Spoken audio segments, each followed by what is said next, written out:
بسم اللہ الرحمن الرحیم الحمد للہ کفا وسلام علی عبادہ الذین اصطفیٰ اما بعد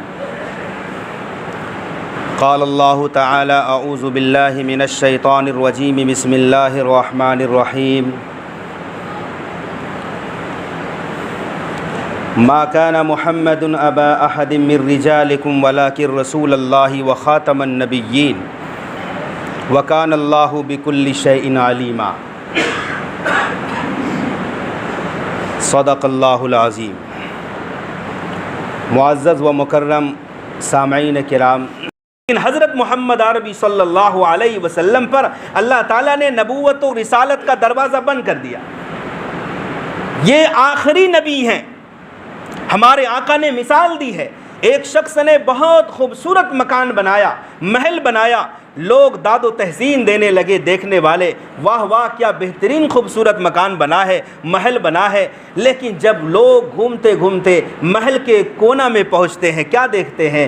ایک اینٹ لگی نہیں ہے، ایک اینٹ کی کمی ہے اس محل میں۔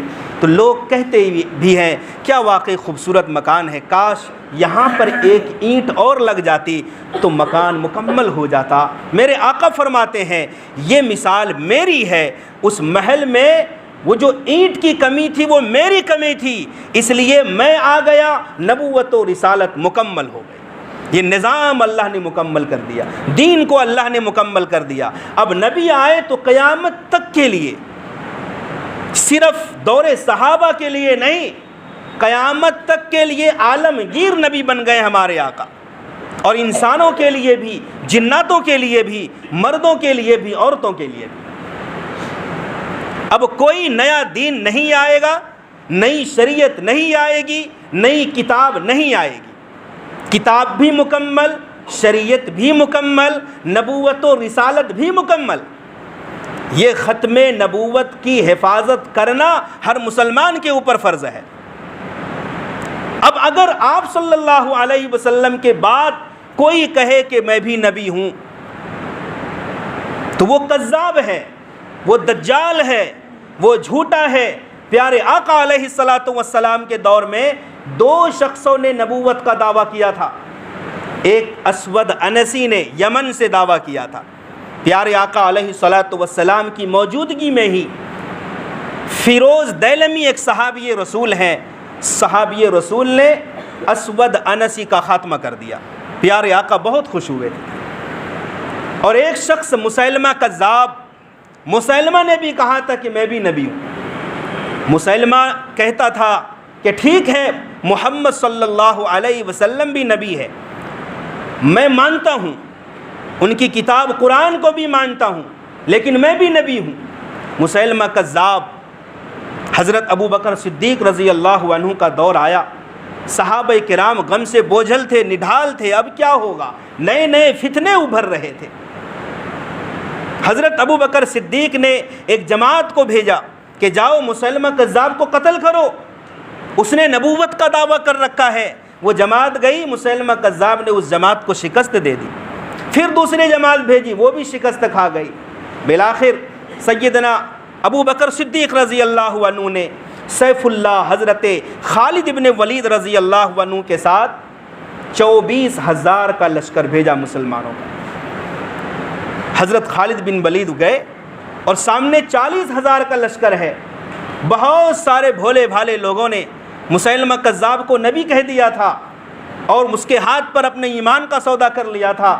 خالد بن ولید گئے، 1200 مسلمان اس مارکے میں، جنگ یمامہ کہا جاتا ہے اسے، 1200 مسلمانوں نے، صحابہ کرام نے جام شہادت نوش کیا۔ جن 1200 میں سے 700 حافظ قرآن تھے۔ حافظ اور قاری صحابہ کی عظمت اس وقت بھی عام صحابہ سے بڑھ کر ہوا کرتی تھی۔ 1200 صحابہ میں 700 حافظ اور قاری صحابہ تھے۔ آپ نبی علیہ الصلاۃ والسلام کی پوری زندگی کو دیکھ لیں، جتنے بھی جنگ ہوئی ہے، جتنے بھی مارکے ہوئے ہیں، جتنے بھی غزوے ہوئے ہیں، تمام غزوات میں 259 صحابہ کرام کی شہادت لکھا ہے مورخین نے۔ نبی کی پوری زندگی میں جتنی بھی لڑائیاں ہوئی، صرف 259 صحابہ کی شہادت ہوئی۔ لیکن یہ جنگ یمامہ میں ایک ہی لڑائی میں 1200 صحابہ کرام نے جام شہادت نوش کیا، اور یہ بتا دیا کہ ختم نبوت کا تحفظ مسلمانوں کا فرض ہے۔ اس جنگ میں تقریباً 27,000 دشمن مارے گئے، اور جس نے نبی ہونے کا دعویٰ کیا تھا اس کا بھی خاتمہ ہو گیا، اس کو وحشی ابن حرب نے قتل کیا۔ وہی وحشی ابن حرب بعد میں فخر کیا کرتے تھے کہ غلطی سے میرے ہاتھ سے امیر المومنین سیدنا حضرت حمزہ رضی اللہ تعالیٰ عنہ شہید ہو گئے، لیکن جب میں مسلمان ہوا اللہ نے میرے ہاتھ سے ایسا بہترین کام لے لیا کہ جھوٹا نبوت کا دعویٰ کرنے والا مسیلمہ کذاب کو اللہ نے میرے ہاتھوں ہلاک کر دیا۔ تو میرے بھائیوں، یہ ختم نبوت کو بچانا اب ہر دور میں علماء نے اور مسلمانوں کے سنجیدہ طبقوں نے اس کا مقابلہ کیا ہے۔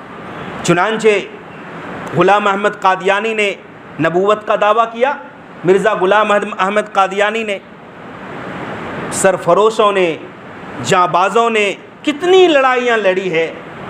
علامہ انور شاہ بخاری رحمۃ اللہ علیہ بہاولپور کی عدالت میں ان کا یہ جملہ آج بھی سنہرے حروف سے لکھا ہوا ہے۔ علامہ صاحب کہتے ہیں اگر مجھ سے ختم نبوت کی حفاظت نہ ہو سکی تو گلی کا کتا بھی مجھ سے بہتر ہے۔ یہ بہت بڑی ذمہ داری ہے مسلمانوں پر، نت نئے فرقے ابھر رہے ہیں۔